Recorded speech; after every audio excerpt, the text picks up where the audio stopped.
For years, the palace has worked tirelessly to project an image of unity, a new modern monarchy, a fab of William, Catherine, Harry, and Meghan. But behind the gilded walls and carefully orchestrated photocalls, a very different story has been unfolding, one that the institution has tried desperately to bury, a story that brings us back to a familiar, cold dynamic, repeating itself across a generation. We all remember what happened to Diana. The silence, the isolation, the subtle but relentless cruelty from the system designed to protect the crown. Now, history is threatening to repeat itself, but this time the target is smaller, more innocent. Her name is Princess Charlotte, and the quiet, simmering tension you have heard whispers about between Catherine and Queen Camilla is not about grown-up disagreements. It is about a mother witnessing her daughter being systematically silenced at the hands of a woman who has learned nothing from the past. What you are about to witness is not just a family argument. It is a reckoning, a moment where maternal instinct collides with the iron fist of royal tradition. Stay with us, because the truth of what happened inside those private rooms will leave you heartbroken and furious. To understand the explosion that nearly shattered the peace of Balmoral, you have to understand the quiet build-up, the pattern of tiny, invisible cuts that only a mother could see. Princess Charlotte Elizabeth Diana of Wales was born into a legacy of duty, but also of deep, unresolved pain. Her middle names are a tribute to her grandmother, Princess Diana, and her great-grandmother, Queen Elizabeth II. She is the only daughter of the heir to the throne. She is bright, confident, and known for her assertiveness, a trait the palace media machine used to call spirited. They celebrated it when she was younger, but as she grows, that very spirit has become a problem for a certain member of the senior royal family. The central figure in this cold dynamic is, of course, Queen Camilla. Having finally secured the title she pursued for decades, Camilla is no longer the private companion. She is the queen, and with that new power has come a new, sharper edge. Insiders have noted a shift in her demeanor. She is less patient, more demanding, and increasingly focused on correcting the behavior of the younger generation, particularly the children. Catherine, the Princess of Wales, knows this type of institutional pressure better than most. She was a commoner who married into the gilded cage. She spent years being scrutinized, criticized, and called Waity Katie. She learned to play the game, to smile through the coldness. But her own stoicism has a limit, and that limit is her daughter. The trouble did not begin with a shouting match or a scandalous letter. It began with a princess, barely 9 years old, learning to sit in silence. The first signs appeared during a private luncheon at Windsor Castle. The atmosphere was formal, as it always is when the queen consort presides.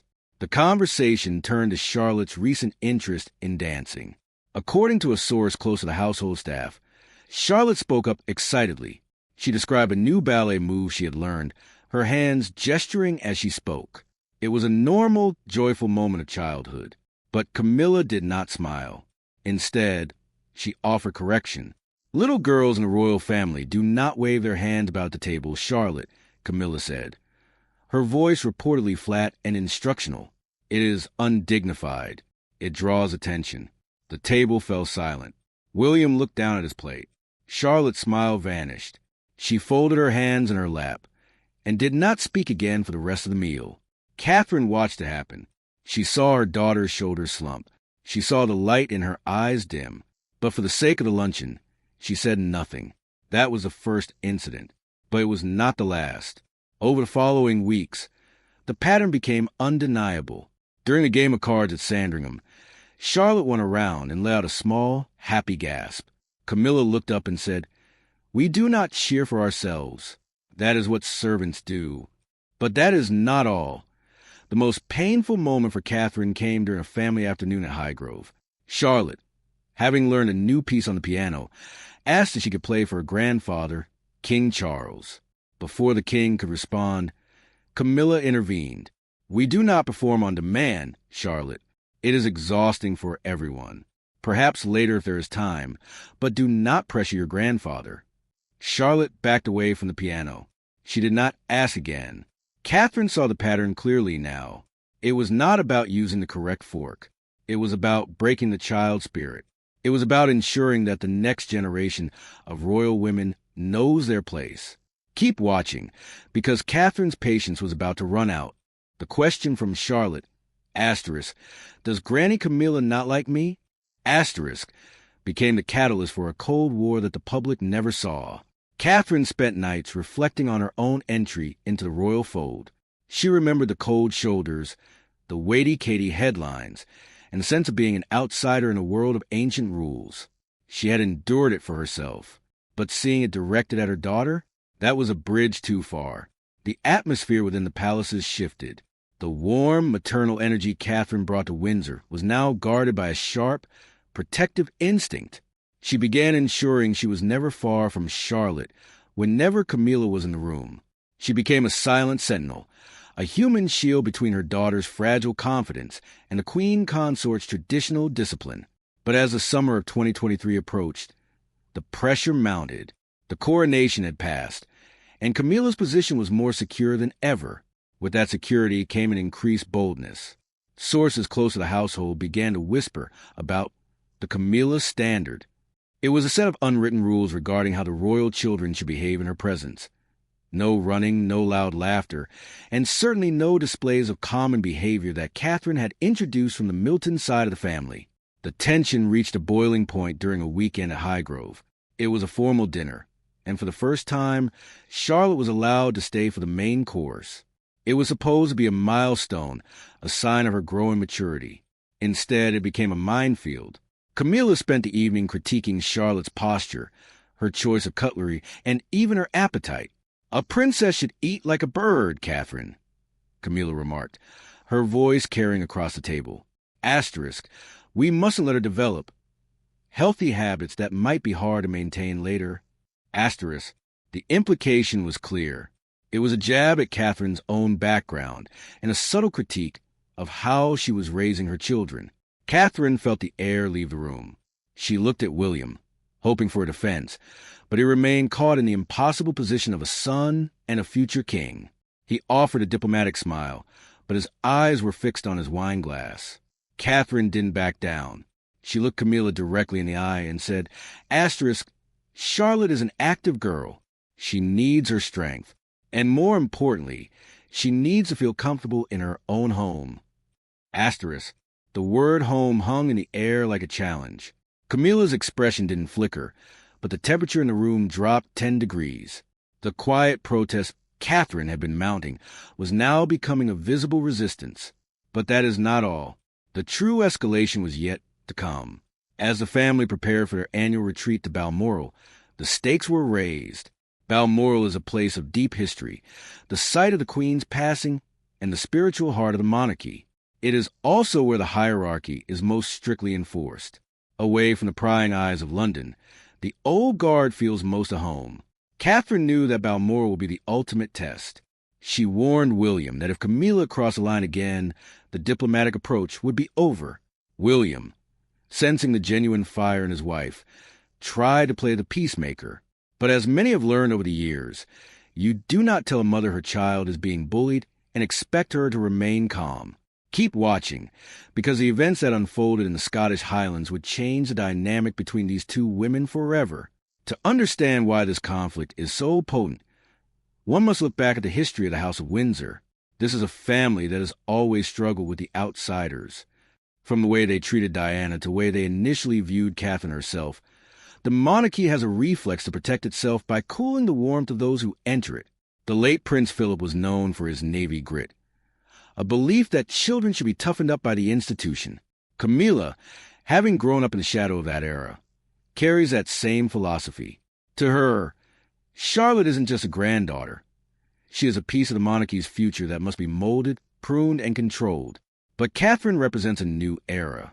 She is the first commoner mother in centuries to have such a direct hand in the upbringing of the heirs. She brings the warmth of a middle-class upbringing, hugs, emotional validation, and a belief that a child's mental health is more important than their curtsy. This isn't just a spat between two women. It is a clash of centuries. It is the 20th century coldness of the old guard hitting the 21st century emotional intelligence of the new. For years, the institution won these battles. They won against Diana. They won against Fergie. They even, in many ways, won against Harry.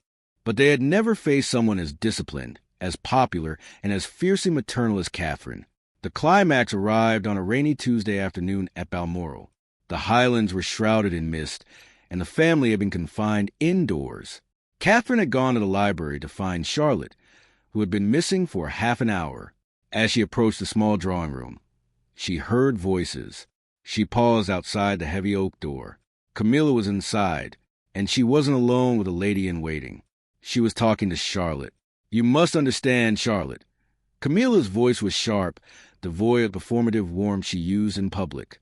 Asterisk, your mother might think she is doing you a favor by letting you act like an ordinary girl. But she isn't. You are not ordinary. You are a tool of the state. And every time you giggle or run or speak out of turn, you make us all look weak. You are becoming a distraction, just like your grandmother was. Asterisk, the mention of Diana was a final straw. Catherine didn't knock. She didn't wait for a servant to announce her. She pushed the door open with such force it hit the stopper with a crack. Charlotte was standing by the window, her face pale, her hands trembling behind her back. Camilla was seated in a wingback chair, a cup of tea in her hand, looking entirely unbothered, until she saw Catherine's face. Catherine didn't go nuts in the way a tabloid might describe. She didn't scream. She didn't throw things. Her anger was something much more terrifying. It was absolute, cold, and focused. "Out!" Catherine said to Charlotte. Her voice was a low vibration. Asterisk, go to your room, Charlotte. Now! Asterisk, the young princess didn't hesitate. She bolted past her mother, her eyes wide. Once the door closed, Catherine turned to the queen consort. "Don't you ever," Catherine began, her voice shaking with the effort of restraint, asterisk, "speak to my daughter about her grandmother. And don't you ever tell her she is a tool of the state. She is a child, my child. And if you think your title gives you the right to bully an 8-year-old because you're intimidated by her spirit, you are sadly mistaken." Asterisk, Camilla stood up, drawing herself to her full height. Asterisk, "I am the queen, Catherine. I am trying to prepare her for a life you barely understand." Asterisk, "I understand exactly what you're doing," Catherine countered, stepping into Camilla's personal space. Asterisk, "You're trying to break her, because you couldn't break me. You want her to be quiet and small, because you're afraid of what happens when a royal woman is loved by the people. But let me be very clear. I will burn every bridge in this palace before I let you do to her what was done to Diana." Asterisk, the room was silent. For the first time in her life, Camilla looked genuinely shaken. She wasn't dealing with a shy girl from Berkshire anymore. She was dealing with the woman who held the future of the monarchy in her hands. "If I hear you speak to her like that again," Catherine said, her voice dropping to a whisper that was deadlier than a shout, asterisk, "I will ensure that the only time you see these children is in official photographs. Do I make myself clear?" Asterisk, Camilla didn't answer. She couldn't.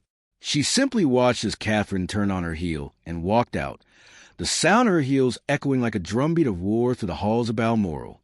The aftermath of the Balmoral confrontation was not a public explosion, but profound private realignment.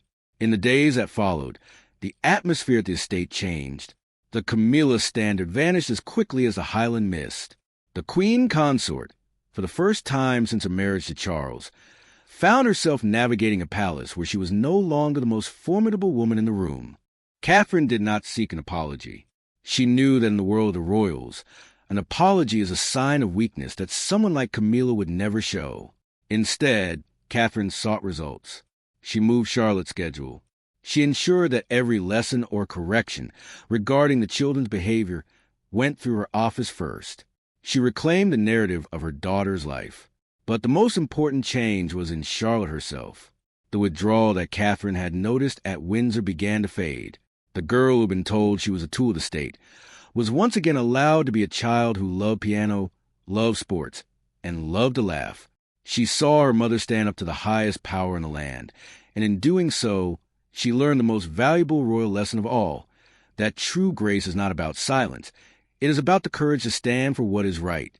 The moral verdict here is clear. The British monarchy is an institution built on cold stone and rigid tradition, but only survives when it is tempered by the warmth of those who lead it. Catherine proved that you can be a loyal servant to crown while remaining a fierce protector of the heart. She showed that the cycle of breaking royal women ended with Diana, and will not be repeated with Charlotte. Catherine didn't just win a family argument. She drew a line in the sand for the future of the monarchy. She declared that the old way, the way of coldness, of silencing children, of prioritizing the institution over the individual, is over. Good people like Catherine and Charlotte deserve better than the shadows of the past. And on that day at Balmoral, Catherine ensured they would finally have it. But as one fire is extinguished, another begins to smolder. While Catherine has secured a temporary peace for Charlotte, the power dynamics within Buckingham Palace remain incredibly fragile. Sources suggest that Camilla has not forgotten the Balmoral incident, and that the rift between the king's wife and the future queen is wider than ever before. What happens when the king is forced to choose between his wife's authority and his daughter-in-law's popularity? And what is the hidden file that insiders say Catherine is keeping as insurance for her children's future? We are just beginning to see the true cost of this royal war. What do you think? Did Catherine go too far in her confrontation with Camilla, or was she right to protect Charlotte at any cost? Is Camilla simply trying to uphold tradition, or is this a case of history repeating itself? Share your thoughts in the comments below. We read every single one of them. What you have witnessed today is just one chapter in a much larger story. Stay with us as we continue to uncover the truths they try to keep hidden. If you believe in Diana's legacy and want to see the truth prevail, remember to like, share, and subscribe to our channel. It helps us keep bringing you these important revelations. Before you go, click the video on your screen right now. You won't believe what happened when Prince William finally confronted his father about the way Catherine was being treated. It is a story that changes everything. Thank you for watching and stay tuned. The truth is always closer than it seems.